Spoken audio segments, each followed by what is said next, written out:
Looking to add a beautiful postage stamp border on your paper crafts? Meet the Vaessen Creative Border Punch. With just one press, you can punch a decorative edge in paper, cardstock, photos, cork, thin foam, and more. Using it is simple. First, cut your paper to the desired size and add 12 mm horizontally and vertically to account for the punched border. For the first punch, align your paper with a straight guideline on the punch and press. Then, slide your paper along the punch, aligning the already punched edge with the printed pattern on the punch. Press again and repeat until the entire edge is complete. To complete all sides, rotate your paper 90 degrees and align it with the second guideline, where you can see the pattern.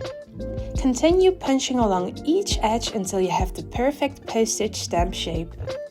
And just like that, you have a stunning detailed border for your cards, scrapbook pages, planners, and more.